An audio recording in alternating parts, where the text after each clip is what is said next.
నా ప్రొడ్యూసర్ కృష్ణప్రసాద్ గారు మాట్లాడతారు. శివలింక కృష్ణప్రసాద్ గారిని మాట్లాడాల్సిందిగా కోరుకుంటున్నాం. మీడియా మిత్రులందరికీ నా కృతజ్ఞతలు. ఇక్కడికి అందరూ వచ్చినందుకు చాలా సంతోషంగా ఉందండి. సో అందువలన నేను చేయాల్సి వచ్చింది. నా కెరీర్లో ఎప్పుడు మీకు తెలిసే ఉంటుంది, నేను త్వరగా డేట్ వేసిన తర్వాత మారలా. బట్ ఇవాళ కామన్ అయిపోయింది. సో వీఆర్ ఆల్ ఇక్కడ అంతా ప్రాజెక్ట్ని ఎంతో మనసు పెట్టి చేసుకుని, ప్రాణం పెట్టి చేసుకున్న, ఎంతో బాగా చేసిన, మళ్ళీ మనం మార్కెటింగ్ అనేది వాళ్ళ అది నెక్స్ట్ అక్కడి నుంచి ఒక పెద్ద ఇది అంత బాగా మనం దీన్ని బట్ మార్కెటింగ్ చేయటం కూడా ఇంపార్టెంట్. దాన్ని అందరికీ రీచ్ అవటం ఇంపార్టెంట్. రీచబిలిటీ చాలా సంస్కారవంతమైన ప్రేక్షకులు. ఎందుకంటే సినిమా బాగుంటే చూస్తాం, కంటెంట్ బాగుంటే చూస్తాం. ఈ మధ్యన ఎక్కువ వినపడుతుందండి అది.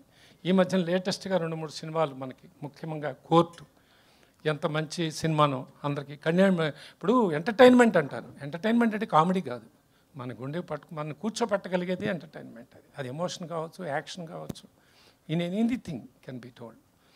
అలాగే అలా చేసిన ఇవాళ మన కంటెంట్ నమ్ముకుని నా సెకండ్ ఇన్నింగ్స్ ముఖ్యంగా ఒక జెంటిల్మెన్, మళ్ళీ 2 ఏళ్ళ తర్వాత ఒక సమ్మోహనం, తర్వాత మళ్ళీ 2-3 ఏళ్ళ తర్వాత మీ అందరికీ తెలుసు యశోద. ఎప్పుడో ఆదిత్య 369 నా 32 ఏళ్ళు చేసింది అవి కాదు. అవి అన్నీ నేను ఆ ఏజ్లో అబ్బో ఏంటి ఇంత కొత్తగా ఉందని ఆ సినిమా చేశాను.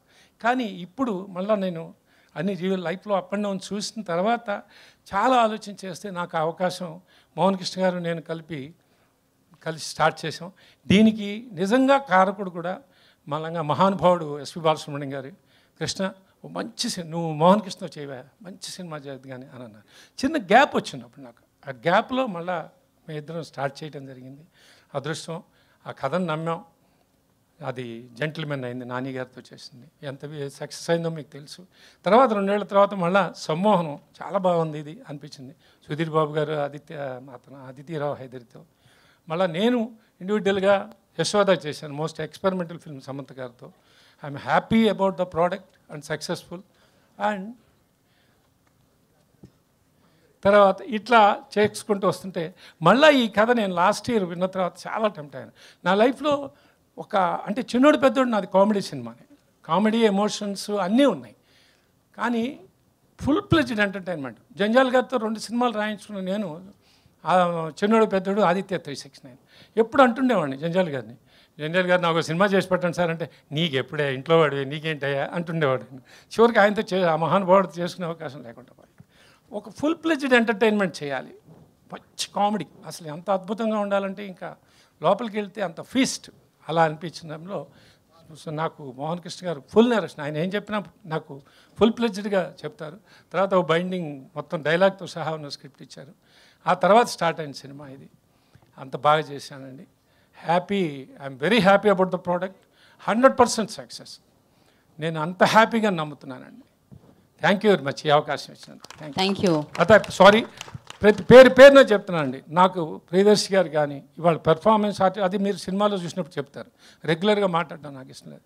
అట్లాగే వెన్నెల కిషోర్ గారు కానీ, అంటే ఒక రకంగా చెప్పాలంటే వెన్నెల కిషోర్ గారిని మేము దాదాపు 50 days ఈయన 50 రోజులు అంటే త్రూఅవుట్ హీరో గారు ఎంత చేశారో అంత చేశారు.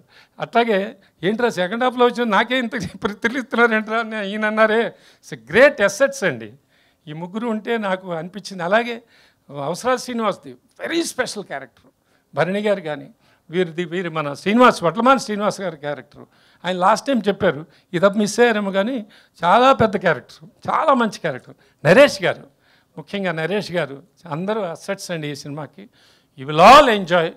నేను మంచి సినిమా డెలివరీ చేస్తున్నా, అది 100% హాయిగా ఉంటుంది, చాలా బాగుంటుంది. Thank you.